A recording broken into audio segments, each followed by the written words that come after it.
20 minutos que hemos tenido en sin formato, sin esquemas, sin religiosidad, dando un mensaje claro, conciso, pues con una persona como Alfonso, que es el director de la editorial CLIE.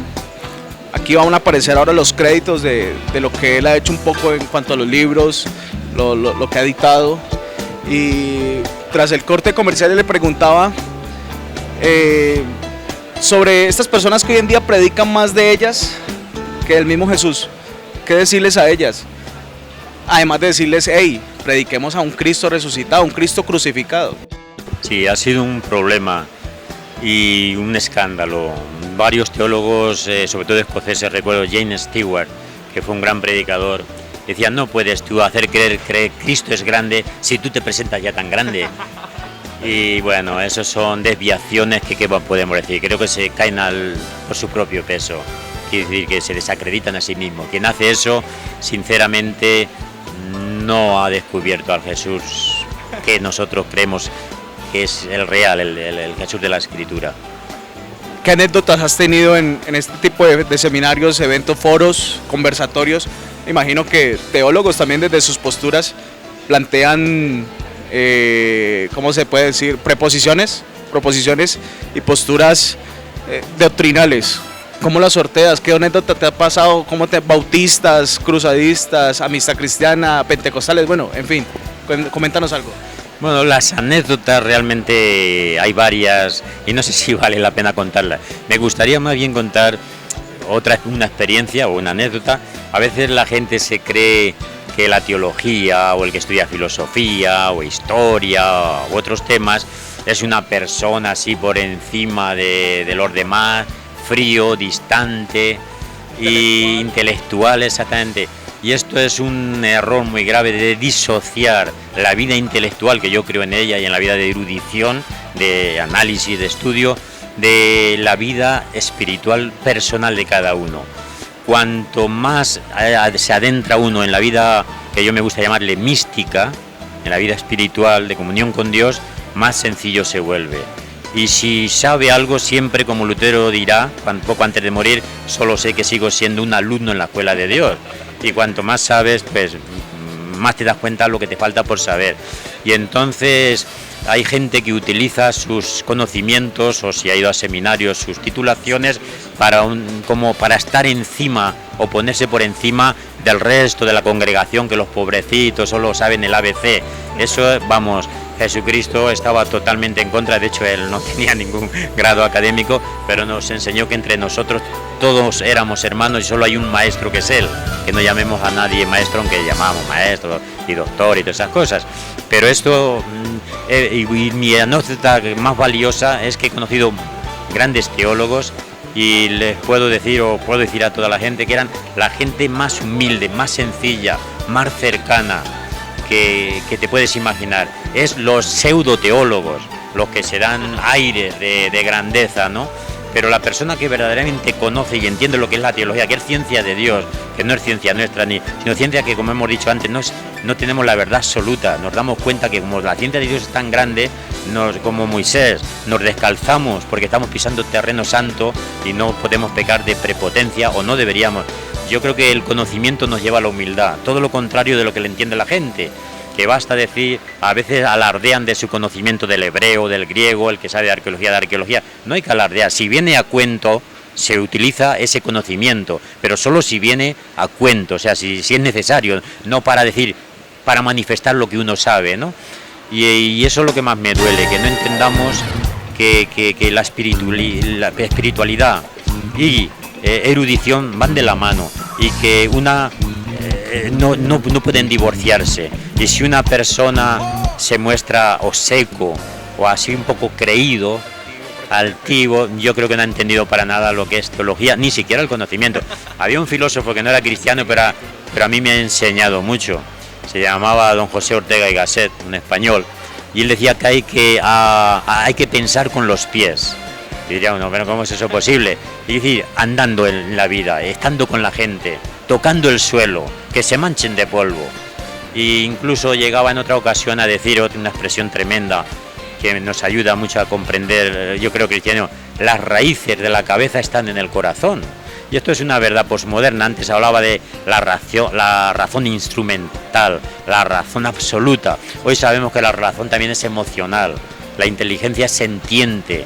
Y eso es la razón que nosotros mantenemos, o el conocimiento que el cristiano busca es un conocimiento integral, afectivo. Es un conocimiento, sí, es personal, pero en el sentido que nace desde lo interior de la persona, lo íntimo, o en términos bíblicos de las entrañas. Las entrañas para ello era la afectividad. Y entonces si uno conoce o pretende conocer, es precisamente para tener más afectividad con los que le rodean.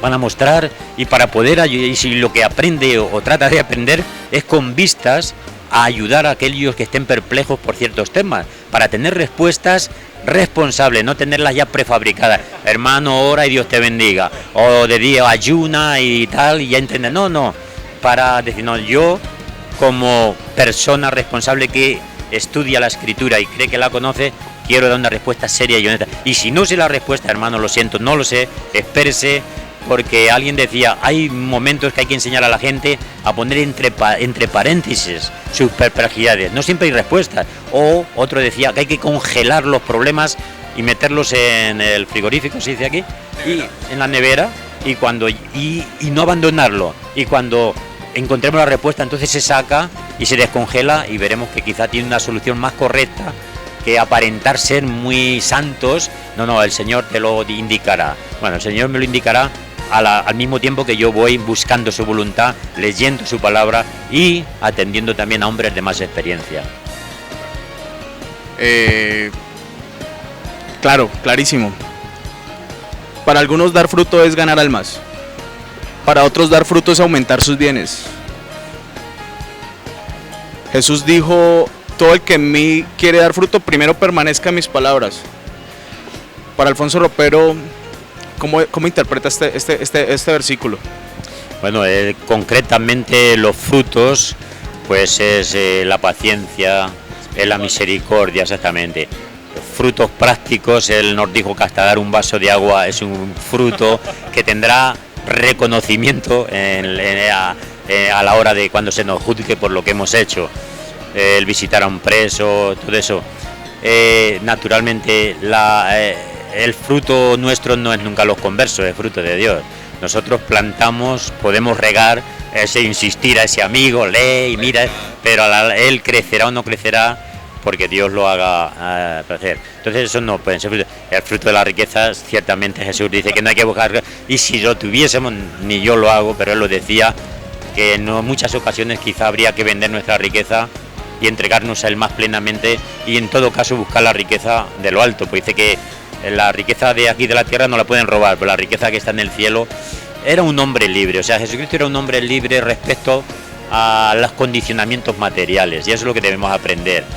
Y aunque lo decía Nietzsche, que no era creyente, Friedrich Nietzsche, aunque él venía de familia evangélica y su padre misionero, dice, hay que atrevernos a vivir en la copa de los árboles y que vengan los pájaros y nos alimenten.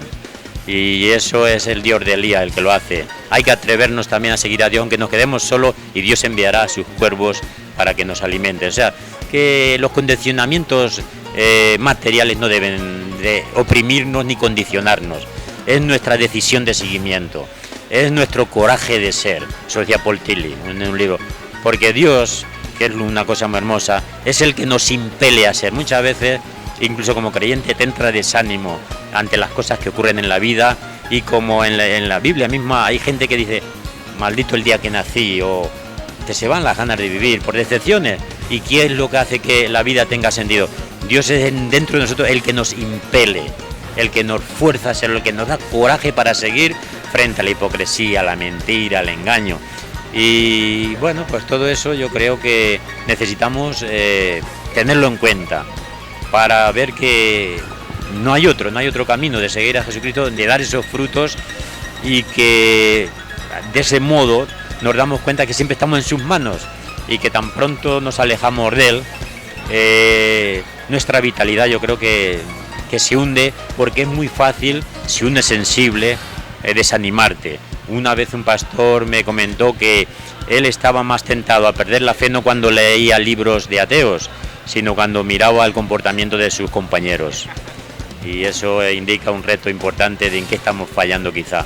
Hay un evangelista muy famoso, creo que es Billy Graham, que dice, evangeliza todo el tiempo y solo si es necesario habla. Creo que es él, no sé si me corrige. Esa es la idea, sí, evangeliza todo el tiempo, es muy bien. Las cámaras son todas tuyas, el mensaje que tú le quieras dar a toda esta gente. El mensaje que desde hace años me di cuenta que más necesitamos algo tan simple como esto. Necesitamos cristianos entre los cristianos. El gran filósofo cristiano Søren Kierkegaard decía que no se encuentra un cristiano a la vuelta de la esquina, por mucho que haya en número. Y él se definía a sí mismo, y yo me sumo a él, como un espía en nombre de Dios que descubre el crimen de la cristiandad, el de llamarse cristiano sin serlo. Y hoy muchos se llaman cristianos y desgraciadamente no lo son como deberían serlo por lo menos. Y en ese sentido nos preocupa, pero a la vez nos reta a no decirlo con menosprecio, sino con preocupación. Queremos, repito, terminar con esta frase, necesitamos cristianos entre los cristianos. Y la misma Biblia nos lo dice, ¿no? Cristo llama, y no está llamando prisioneros a los no conversos, a la iglesia, y está afuera. Si abres la puerta, entraré a ti y cenaré contigo. Eso es una situación que en cada época se da, no en hoy, sino en toda la historia. Que la fe de ayer no me vale para hoy, la fe de mi padre no me vale para mí. Cada día yo tengo que renovar mi fe y renovar mi voto de seguimiento. Lo voy a plantear de esta manera con una parábola de Jesús que dice que el reino de Dios es semejante a un mercader que busca una perla, la encuentra y vende todo lo que tiene por esa perla, ¿no? Para conseguir esa perla. Creemos que esa perla que vale la pena vender todo por ella es Jesucristo. El problema en muchas iglesias que no entienden que el seguimiento de Cristo supone un esfuerzo, un desprendimiento, que es el simbolismo del que vendió todo lo que tenía. Vendió sus conceptos de, por ejemplo, prosperidad o de riqueza para adquirir la verdadera riqueza que es el Señor Jesús. Y otra parábola que va conectada a esta, también tiene que ver con la riqueza. Una mujer que pierde una moneda. En aquella época las monedas eran muy escasas. ¿Qué hace? Dice el Señor Jesús que remueve toda la casa y barre todo solo hasta que da con ella. Y yo de ahí deduzco que la moneda es también Jesucristo. Y que a veces las iglesias, los cristianos han perdido a Jesucristo y no se han dado cuenta. Y eso es lo peor que nos puede ocurrir, la insensibilidad espiritual, y no barremos porque creemos que está en el bolsillo o en el corazón, pero está perdida. Lo bueno de esa mujer es que barrió, advirtió la pérdida, y la iglesia de hoy no está siendo alerta o no está siendo alertada sobre que es posible que haya perdido la moneda del Evangelio y por eso no barre. Y dice también la Escritura que el juicio tiene que empezar por la casa de Dios. Y yo creo que estamos en una situación muy parecida a lo que estas parábolas nos están indicando. No hay nada peor que la insensibilidad espiritual, igual que decimos al no converso, que no hay nada peor que no tener conciencia de pecado de la que el Señor te tiene que salvar, porque nos lo aplicamos también a nosotros, que también nosotros tenemos que tener conciencia y sensibilidad respecto a la vida espiritual.